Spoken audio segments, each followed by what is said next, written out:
इसमें तो मैं क्वेश्चंस को डायरेक्ट सेव करने से ज़्यादा मार्क को रिव्यू करती हूँ। जीके में 12 ज़्यादा ही आ गए ना, पढ़ती भी तो इतनी हूँ मैं। और ये देखो, बिहार का गया अब गया जी हो गया। मतलब इंडिया में इंसानों को छोड़कर रेस्पेक्ट सबको मिल रही है। लगभग 1 बज चुके थे।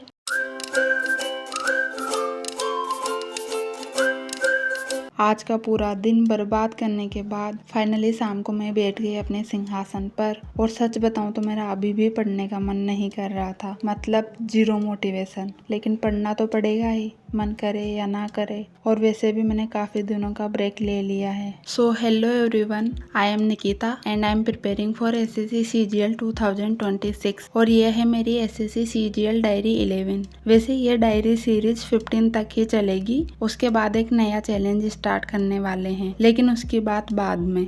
अभी चलिए शुरुआत करते हैं आज के दिन की, आज की शाम की। अभी शाम के लगभग 6 बजे थे और पता है, जब हम बीच में ब्रेक ले लेते हैं ना, तो वापस वही रूटीन बनाना कितना मुश्किल हो जाता है। बॉडी भी एक्सक्यूज़ देने लगती है और दिमाग तो अलग ही लेवल पर नेगोशिएशन करता है। आज रहने दो, कल से पक्का। लेकिन अगर हर बार कल का वेट करते रहे तो वो कल कभी आता ही नहीं। इसलिए मैंने लैपटॉप ऑन किया, डीप ब्रीथ ली और सीधा पढ़ाई शुरू।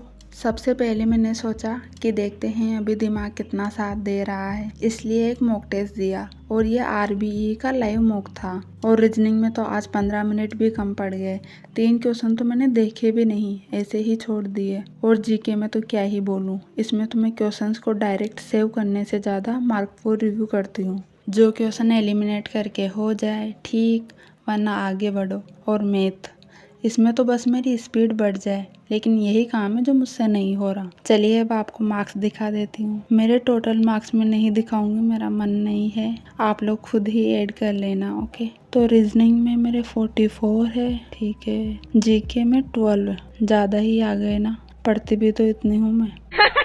और मैथ का तो पहले ही एक्सपेक्टेड था। और आपको आज की टू डू लिस्ट भी दिखा देती हूँ। वैसे ये मैंने मॉर्निंग में ही बना ली थी, रीडिंग भी मैंने न्यूज़पेपर से कर ली थी। लेकिन एक काम जो मैं करना भूल गई, टाइमर ऑन करना। इसलिए अभी सबसे पहले टाइमर ऑन कर लेती हूँ, वरना बाद में लगता है कि पढ़ाई तो की थी, लेकिन कितनी की थी उसका कोई प्रूफ नहीं होता। उसके बाद मैंने करंट अफेयर्स पढ़ी। सच बोलूँ तो बेसिक क्वेश्चंस इसको पढ़ने के बाद भी कभी कभी नहीं बनते हैं, लेकिन दिल को तसल्ली देना भी जरूरी है। और मैंने पहले ही स्टार्ट कर दी थी, लेकिन अभी शुरू से रिवीजन कर रही हूँ। और आज मैंने हाई कोर्ट तक का रिवीजन किया है। वैसे मैं फर्स्ट पेज से लास्ट पेज तक लाइन बाय लाइन नहीं पढ़ती हूँ, जो मुझे इम्पोर्टेंट लगता है वही डिटेल्स में पढ़ती हूँ। और ऑनेस्टली मुझे लगता है कि करंट अफेयर में कुछ टॉपिक्स ऐसे होते हैं जो बार बार पूछे जाते हैं, तो उनको बार बार रिवाइज करना ज्यादा यूजफुल है पूरी बुक रटने से। और एक बात मुझे समझ नहीं आती, ये जगहों के नाम बार बार क्यों चेंज कर देते हैं, हमारा सिलेबस और बढ़ा देते हैं। और ये देखो, बिहार का गया अब गया जी हो गया।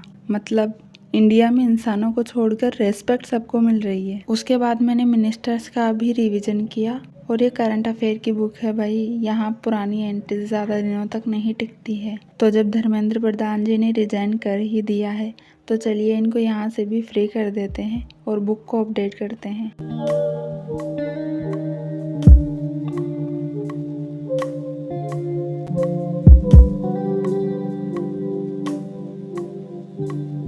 वैसे कुछ दिनों से रात को खाना खाना मैंने ऑलमोस्ट बंद ही कर दिया है, लेकिन आज घर में बना था दाल बाटी चूरमा और इसको मना करना मेरे बस की बात नहीं है। वैसे रात को इतना हेवी खाना नहीं खाना चाहिए, लेकिन ये बात मैं खाना खाने के बाद सोचती हूँ।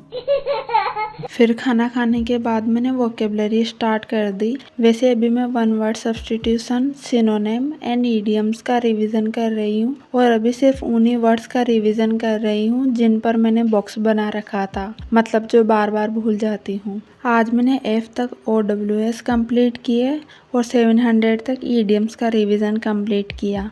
उसके बाद मैंने शाम वाले लाइव मॉक का एनालिसिस स्टार्ट किया। वैसे उस टाइम रिजल्ट देखने के बाद मेरा बिल्कुल भी मन नहीं था एनालिसिस करने का, इसलिए सोचा बाद में आराम से देखूंगी। और पता नहीं क्यों एनालिसिस करते टाइम हमेशा ऐसा लगता है कि पेपर इतना हार्ड था नहीं जितना पेपर देते वक्त लग रहा था। मतलब जो क्वेश्चन पेपर में 2-3 बार देखने के बाद भी समझ नहीं आता, वही एनालिसिस के टाइम एक ही बार में समझ आ जाता है। क्या आप लोगों के साथ भी ऐसा होता है? कमेंट करके ज़रूर बताना। वैसे एक अच्छी बात ये हुई है कि मेरी सिली मिस्टेक्स कम हो गई है पहले से। उसके बाद मैंने दूध पिया, तब तक लगभग 10:30 बज चुके थे और मेरी 2 आवर्स की स्टडी कंप्लीट हो चुकी थी। फिर मैंने 2 सेक्शनल टेस्ट दिए, एक रीजनिंग का और एक मैथ का, और दोनों ही प्रीवियस ईयर ही थे। वैसे मैंने पहले ही डिसाइड कर लिया था कि ब्रेक के बाद दोबारा डेली कम से कम एक मैथ का सेक्शनल टेस्ट देने की कोशिश ज़रूर करूँगी। देखते हैं ये कंसिस्टेंसी कितने दिनों तक बनी रहती है। वैसे आप लोगों के मैथ में भी कितने मार्क्स आ रहे हैं कमेंट करके बताना, क्योंकि मेरे तो होने से पहले से कम हो गए हैं।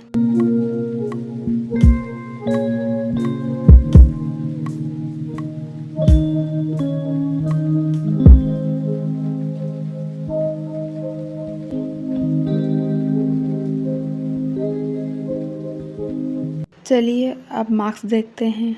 रीजनिंग में आए हैं 47.5 और काफ़ी दिनों के बाद मैंने रीजनिंग में 10 मिनट के अंदर कंप्लीट किया है पेपर, वरना पहले तो पूरे 15 मिनट लगा देती थी। लेकिन एक क्वेश्चन फिर भी गलत कर दिया, और सबसे फनी बात ये थी कि ये वही क्वेश्चन था, मतलब उसी टाइप का क्वेश्चन था जो मैंने पहले भी गलत किया था, और उस टाइम पे भी मैंने यही गलती की थी सेम।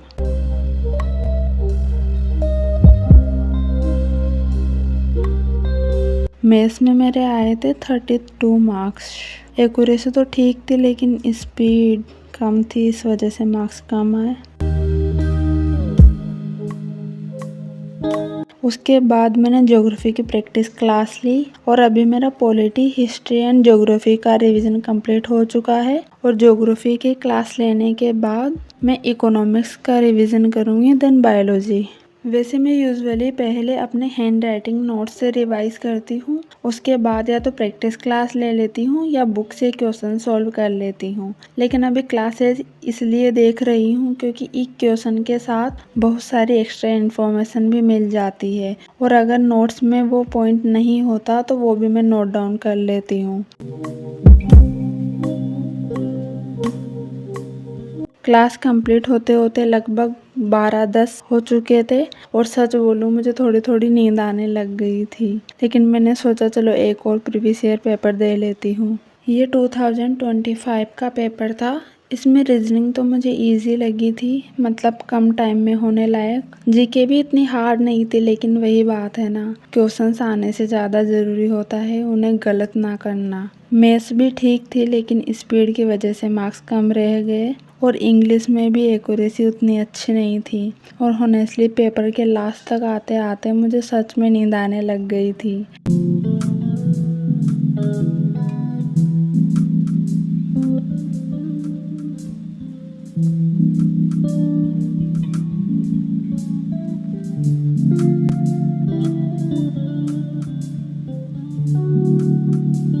इस पेपर में मेरे 122.5 मार्क्स थे। सब्जेक्ट वाइज कोई ख़ास मार्क्स नहीं थे। इसमें बस एक ही काम अच्छा हुआ था कि रीजनिंग का पेपर मैंने 10 मिनट के अंदर अंदर कर दिया था।